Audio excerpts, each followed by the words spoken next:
안녕하세요. 유리드미스 유아음악원 원장 원정향입니다.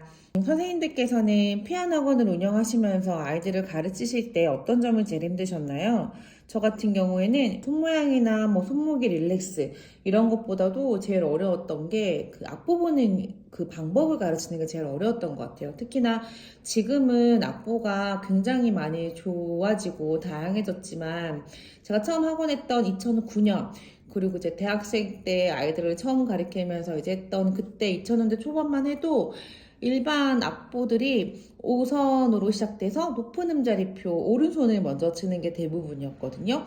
그러다 보니까 높은 음자리표 악보를 보다가 낮은 음자리표 악보를 볼 때 또 오른손을 배우다가 왼손을 배울 적에 그리고 도의 자리를 배우다가 솔의 자리를 이동할 때 그때 한 번씩 아이들이 그런 약간 고비가 왔던 것 같아요. 그래서 배우고 싶어서 재밌어 보여서 피아노 학원을 등록을 해서 시작을 했다가도 그런 고비들이 오면 어려워요, 힘들어요, 그래서 그만둔다거나 중도에 포기를 한다거나 잠깐 쉬었다 올게요 하는 그런 경우들이 많았던 것 같아요. 그래서 그때 항상 고민을 많이 했었어요. 어떻게 가르쳐야 아이들이 이 악보를 조금 더 편안하게 쉽게 볼까?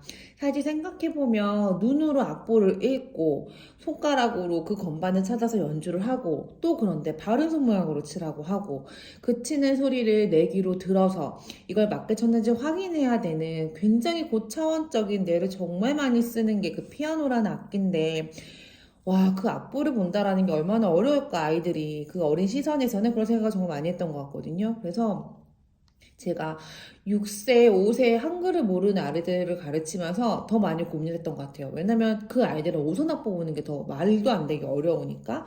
그래서 어떻게 하면 아이들한테 조금 편안한 방법으로 악보를 가르칠 수 있을까라고 고민을 많이 하다가 드디어 그 방법을 알게 되었습니다. 바로 일선 악보예요. 일선 악보로 아이들한테 어떻게 5선으로까지 악보를 확장시켜서 아이들이 조금 더 편안하게 악보를 볼 수 있게끔 도와줄 수 있는지 오늘은 그 방법에 대해서 자세하게 알려드리도록 하겠습니다.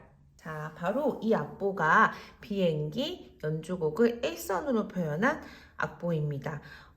제가 이런저런 곡을 많이 해봤는데 이 비행기 노래가 건너뛰기 없이 차례가기만으로도 표현할 수가 있고 또 하나 좋은 점은 C키, F키, G키에서 흰 것만으로도 연주할 수 있는 굉장히 아이들이 좀 편안하게 쉽게 받아들일 수 있는 곡으로는 이 비행기 악보가 최고였어요.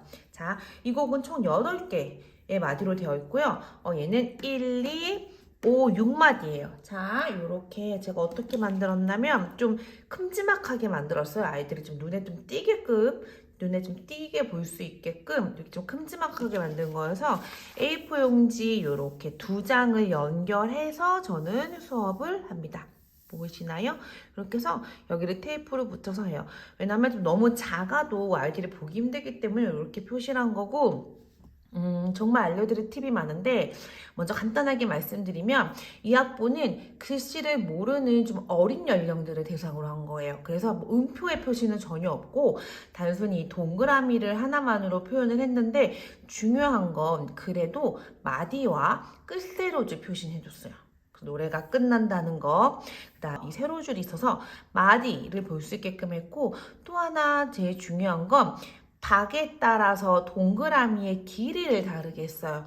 자, 얘네들이 4분음표죠? 그럼 얘가 2개 합쳐진 2분음표인 거고 맨 마지막에 보이시는 8번째 마디에 있는 얘는 5분음표가 되는 거예요. 그래서 한글을 모르는 유아 아이들한테는 음표 읽기까지는 하지 않지만 아이들이 노래를 부르면서 시각적으로 이렇게 음표 그 박의 길이를 알 수 있게끔 이 공간, 길이로 표현한 거예요.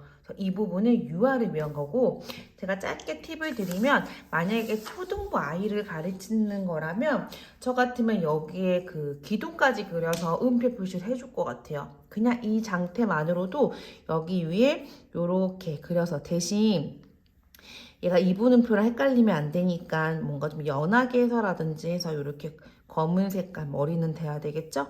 그래서 이렇게 작업하는 거 어렵지 않으니까 이렇게 표시를 해줄 것 같고, 얘 같은 경우 그냥 동그라미 길이, 이 폭은 이렇게 두고요. 그냥 이렇게 표시할 것 같아요. 그래서 아이들이 꼭 굳이 뭐 이분음표가 동그라미 모양이 꼭 바를 필요가 있나요? 그럴 필요 없이 그냥 이렇게 좀 시각적으로 볼 수 있게끔 다 그려볼까요? 그러면 아마도 이런 식의 앞보가 될 거예요. 이렇게 되겠죠? 그래서 아이들이 조금 시각적으로 볼 수 있게끔. 그리고 저 같은 경우에는 유아들을 가르칠 때 이렇게까지는 얘기해줘요. 어떻게 표현을 하냐면, 짧게 팁을 드릴게요. 커다란 하나의 그 집이 있어. 그 안에 1층과 2층이 있어. 그리고 그 집 안에 똑같은 크기의 방이 몇 개가 있지? 그러면 아이들이 요렇게 8개가 있다라는 거 알고, 그거 아직 잘 대답을 못하면 저는 약간 이렇게 네모 표시를 해줘요. 이런 식으로 해서 요렇게 좀 보이게끔. 제가 지금은 이렇게 즉흥으로 하는 거라 살짝 어설프게 하지만 좀 제대로 표현해줘. 그래서 방이 몇 개가 있지라고 해서 이렇게 약간 공간으로 이렇게 표시해주면 네모로 아이들이 요거를 알아요. 요렇게 해서. 그래서 제가 방이 첫 번째 방, 두 번째 방, 세 번째 방, 네 번째 방 해서 방이 몇 개가 있지? 그러니까 몇 마디지? 라는 표현의 질문을 하는 거고, 첫 번째 방 찾아볼까? 뭐 세 번째 방 찾아볼까? 라고 해서 악보가 이렇게 간다라는 거. 왼쪽에서 오른쪽으로 악보를 읽어야 한다라는 것도 가르쳐요. 근데 이 모든 전제 조건은 악보 교육을 한다라는 전제 조건이에요. 저는 개인적으로 글씨를 모르는 유아들 같은 경우에는 지난번 영상처럼 악보를 보지 않고 노래를 부르면서 연주하는 게 맞다고 생각하고, 초등학생 이상의 아이들이라면 사실 악보 교육을 해야 되는 거니까 어떻게 봐야 되는지 이 간단한 일선 악보를 가지고 왼쪽에서 오른쪽으로, 그다음에 다시 아래로 내려와서 왼쪽에서 오른쪽으로 가서 노래가 끝이라는 것까지 저는 이렇게 알려주거든요. 이렇게 잡아서 마디, 세로줄, 그 다음에 끝세로줄, 이런 수업도 할 수 있어요. 이 부분도 참고하셔서 초등학생 아이들 수업할 때, 유아 수업할 때 그 아이의 이해도에 따라서 한번 접근해 보세요. 자, 그러면 다시 돌아와서 그냥 일반적인 수업을 할 때 제가 방법을 알려드릴게요. 제가 지지난번 영상에서 한번 설명을 해드렸어요. 자, 일선을 가지고 어떻게 아이한테 이 올라가고 내려가고의 개념을 설명하는지 말씀을 드렸고, 여러 가지 방법을 하시는데 이 비행기 악보를 하기 전에 이 줄 하나를 놓고, 만약에 이 줄이 3이면 아래가 2고 위가 4라는 걸 아는지, 만약에 줄이 2라면 여기가 1이고 여기가 3인 걸 아는지를 계속 반복해서 테스트를 하셔야 돼요. 그래서 그거를 다 안다라는 전제 하에 제가 2, 3, 4를 가지고 하는 이유는 지난번 영상에서 말씀드렸던 것처럼 손가락의 모양, 손 모양 때문인 거예요. 검은 것만 3개 위에 올려놓기 위해서 2, 3, 4를 기준으로 줄을 3번이라고 놓고 한 거예요. 이 부분은 지난번 영상에 자세하게 설명이 되어 있으니까 그 부분을 참고해 주시고요.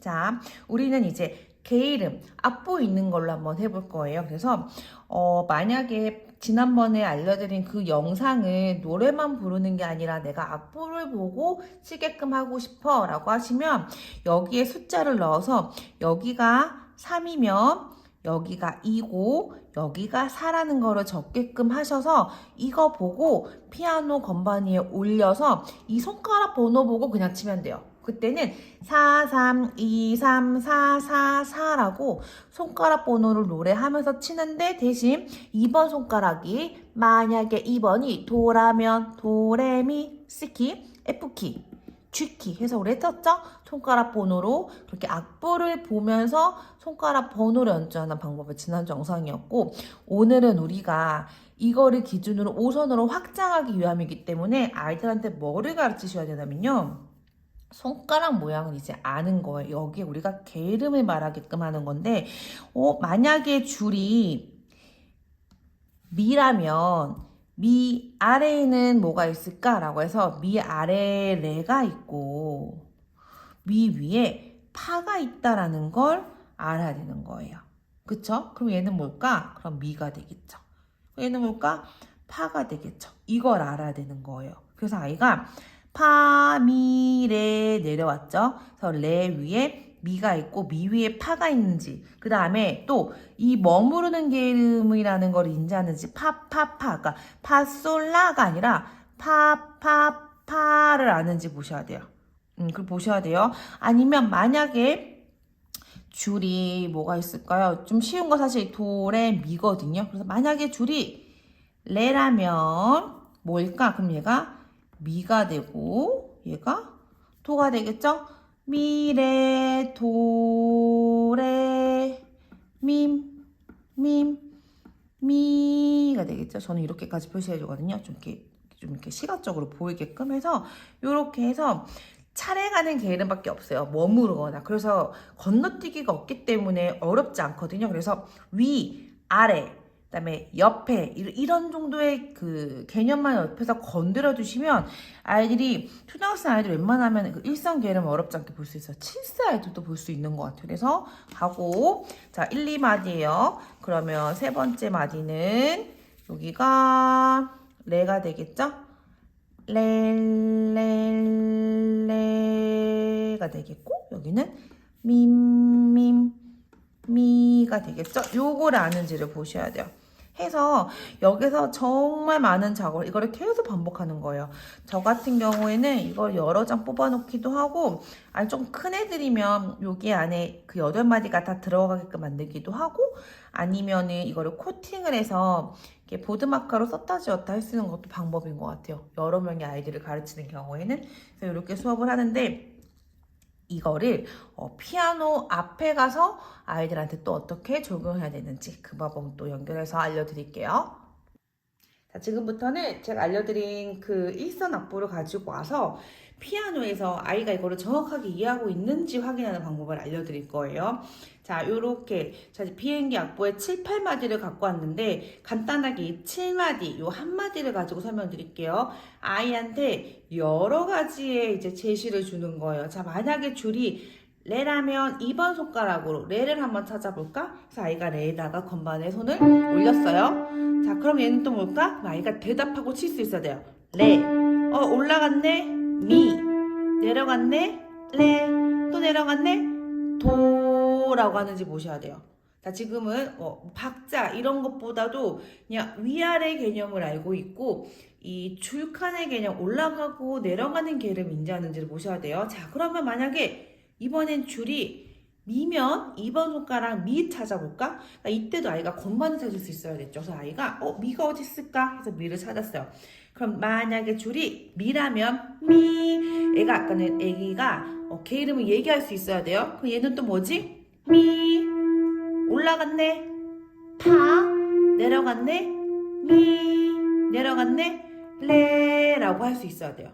그럼 선생님 이건 하나도 안 어려워. 그냥 하얀색 그 A4 종이에다가 줄 하나 그리시고 동그라미 올라갔다 내려갔다 올라갔다 내려갔다 뭐 여러 가지를 그리신 다음에 또 올려놓고 손가락으로 이렇게 짚어주시면서 아이가 읽을 수 있는지 보셔야 돼요. 이러고 났는데 애기가 걔 이름이 올라가고 내려가고로 다 이해를 해요. 그러면 여기에 저 같으면은 박을 넣을 것 같아요. 제가 방금 말씀드린 것대로 이런 식으로 이걸 한번 볼까? 자, 만약에 줄이 레라면 2번 손가락으로 레 한번 찾아볼까? 자, 애기가 올렸어요. 그럼 얘는 뭘까? 레에 올라갔네.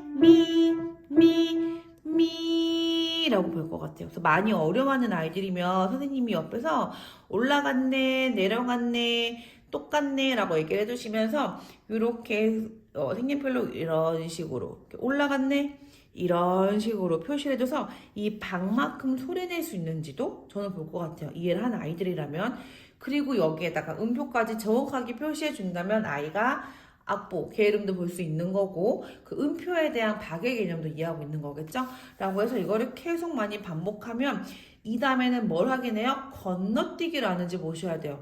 얘는 지금 차례가죠. 그러면은 요 줄을 뺀 걔 이름 얘가 없고 여기에서 여기로 넘어간 이 건너뛰기 칸에서 칸으로 개는 거를 아는지도 보셔야겠죠. 그럼 얘를 지워버리고 선생님 문제를 출제하실 적에 뭐 만약에 줄이 레라면 레 어딨지? 애가 레를 찾았어요. 그 얘는 뭘까? 레 올라갔네. 미 여기까지 쉽겠죠? 그런데 칸으로 점프했네. 칸, 줄, 칸 이게 없으면 또 다르거든요. 아이들이 보기에. 그럼 얘는 뭘까? 도 이거를 건너뛰기라는지를 보셔야 돼요. 근데 얘가 만약에 몰라요?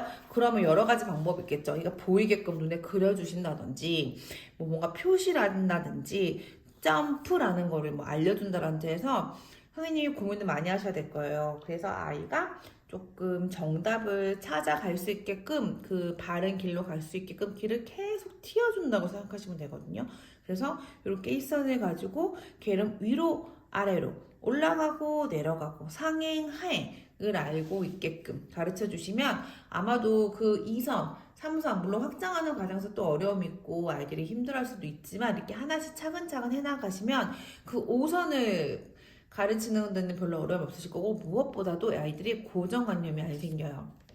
왜 안 생기냐면 지금 이 곡만 해도 2번 손가락으로 레도 치죠, 미도 치죠, 파도 치죠 하기 때문에 이 손가락이 다양한 모든 것만은 칠 수 있다라는 거. 1번이 도, 2번이 레. 이게 아니라 1번으로 도도 칠 수 있고 레도 칠 수 있고 하겠다는 거를 알게 되면 아이들이 도의 자리에서 솔의 자리를 이동할 때 어려움이 있을까요? 그런 게 없을 것 같아요. 그래서 저는 그 고정관념을 만들어버리는 그 악보를 처음 배운다는 게 저는 아이들한테 좀 어려운 점이 아닐까. 오히려 그게 좀 아이들한테 걸림돌이지 않을까라는 생각을 했거든요. 그래서 그런 고정관념을 싹 없애버리는 거예요. 그게 안 생기게끔 이렇게 일선 만약에라는 게임으로 아이들을 가르치시면 음자리표가 바뀌어도 높은 음자리표가 있으면 2번 줄이 솔, 그러면 솔 아래, 솔 위에 이런 식으로 이제 접근해 나가기 때문에 어렵지 않고 낮은 음자리표가 있어요. 그러면 네 번째 줄이 파네? 그럼 파 위에, 파 아래 이런 식으로 갔기 때문에 아이들 조금 더 쉽게 피아노를 배웠던 것 같아요. 악보를 읽었던 것 같아요. 그러니까 이런 식으로 점점 아이들이 조금 더 쉽게 편안하게 악보를 읽을 수 있도록 가르쳐 주시면 아이들이 조금 더 좀 편안하게 스트레스 좀 덜 받고 수업을 할 수 있지 않을까 이런 생각을 해봅니다. 자, 이제 악보를 어려워하는 아이들한테 어떻게 악보 교육을 해야 되는지 감이 좀 잡히셨나요?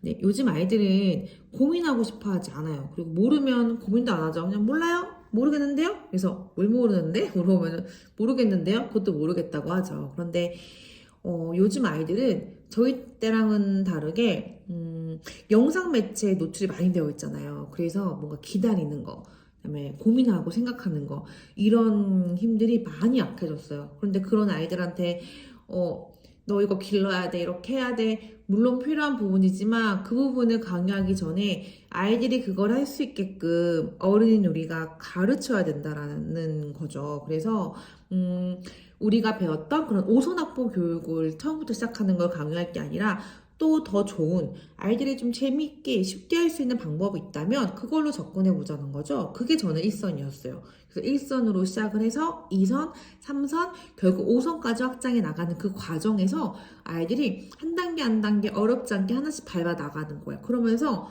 피아노가 생각보다 재미있고 내가 어렵지 않게 하나씩 허들을 넘을 수 있다면 그렇게 1년이 2년이 되고 2년이 3년이 되고 3년이 4년이 되고 결국에 이 아이의 그 유년 시절에 그 피아노 악기를 배웠던 그 시간이 행복한 시간이 되지 않을까라는 생각이 들거든요. 그러니까 아이들이잖아요. 아이들이 무언가를 시작할 땐 재미가 있어야 돼요. 그래야 발을 들여 놓을 수가 있고 발을 들여놔서 시작을 해야 내가 이거를 꾸준히 할 수 있는 힘도 생겨요. 그런데 그 꾸준히 할 수 있는 힘을 갖게끔 하려면 내가 이거를 왜 배우는지, 왜 해야 되는지 그 의미를 찾을 수 있어야 되거든요. 근데 그 의미를 찾기 전에 발을 들여놓으려면 재미가 있어야 돼요. 그러니까 그 한 2년, 그 1년, 2년, 3년에 그 열매를 맺기까지 그 과정이 필요한데 그 과정 안에서 많은 아이들이 음자리표가 바뀔 때, 도의 자리에서 솔의 자리로 바뀔 때, 오른손 배우다가 왼손 배우고 이런 고비들을 너무 자주 만나니까 피아노가 너무 어려운 거야. 손 모양도 바르게 하라고 해, 개 이름 틀렸다고 해, 바르게 앉아서 치라고 해, 소리로 내가 맞게 쳤나 틀게 쳤나 들어야 돼. 이게 얼마나 아이들한테 고도의 작업이에요. 그러니까 이런 거 잘하는 아이들도 있죠. 한 번에 알아듣는 아이들도 있지. 그런데 모든 아이들이 그럴 수가 없잖아요. 그런 아이들만 내가 가르칠 수 없잖아. 그러니까 그런 좀 어려운 아이들, 힘들어하는 아이들이 나한테 왔어? 그럼 가르쳐야지. 그럼 가르쳐야죠.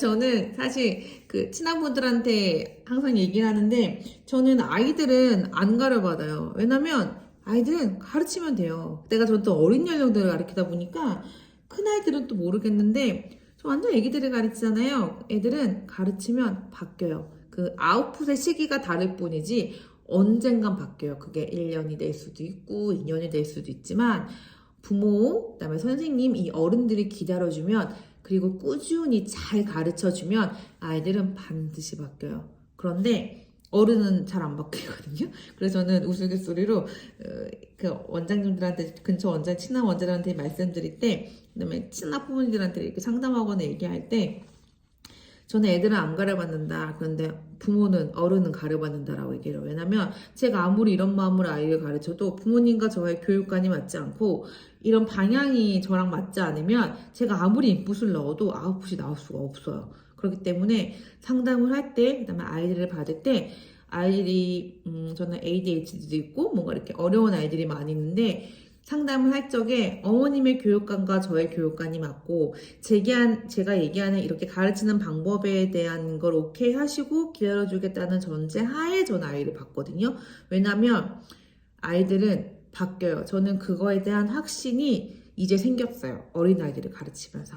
그러니까 우리는 어른이잖아요. 그러면 올바른 방향으로, 좋은 방향으로 갈 수 있게끔 가르치는 게 어른들의 몫이 아닐까 생각을 해요. 게다가 우리는 가르치는 일을 하는 선생님이니까 그러니까 더 해야 되지 않나? 라는 생각을 합니다.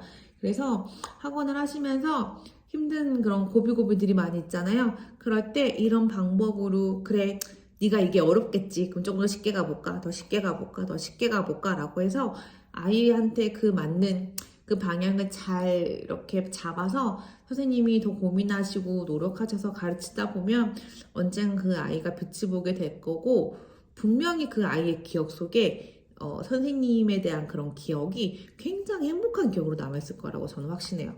그래서 우리가 그런 거를 생각해서 이 일을 하는 거 아니겠어요? 그러니까 원장님들 어렵고 힘들고 너무너무 쉽지 않겠지만 그래도 이런 부분들을 그러니까 이 영상을 보시는 것 자체가 고민을 하고 계시는 거잖아요. 그러니까 이 부분을 많이 고민해 보셔서 현장에서 반드시 해보셔야 돼요. 해봐야 이건 안 되네. 그럼 어떻게 하지? 라는 것도 생기고 나만의 또 저한테 없는 노하우가 생기세요. 그러니까 꼭 한번 현장에서 하나씩 접근해 보세요. 그리고 아이들이 변화하는 그 과정을 한번 보세요. 그러면 거기서는 엄청난 짜릿함이 있거든요. 그러다 보면 우리 학원에 대한 이런 뭐랄까 값어치나 가치나 나에 대한 가치나 이런 것도 늘어날 거고 그게 결국엔 제가 그 몇 주 전 영상에서 말씀드린 것처럼 그게 나의 수입 때도 관계되는 거고 어쨌든 이렇게 저도 본질을 올리고 뭔가 탄탄하게 만들고 나니까 돈이라는 거는 따라왔던 것 같아요, 결국. 그러니까 우리가 그런 방향을 잘 잡고 연구를 해서 하다 보면 좋은 일이 있을 거라고 저는 생각을 합니다. 물론 여러 가지 또 환경에 대한 거나 이런 것들이 있겠지만 그래서 현장에서 항상 애쓰시는 선생님들 제가 너무너무 존경하고요. 만약에 이번 달에 지난달에 새로운 아이가 악보 읽는 걸 너무 어려워해 혹은 글씨를 모르는 5세, 6세 아이가 등록을 했어. 자, 그럼 이런 방법, 오늘 제가 알려드린 이 방법으로 아이들 한번 가르쳐 보세요. 그럼 이제 선생님들은 글씨를 몰라도 그런 유아들이라도 내가 가르칠 수 있겠다라는 생각이 드실 겁니다. 영상이 도움이 되셨다면 구독을 눌러주시고요. 선생님들께서 유튜브를 보면서 새로운 피아노 지도 방법의 힌트를 얻어가실 수 있도록 앞으로 의미 있는 영상을 만들어 드리겠습니다. 감사합니다.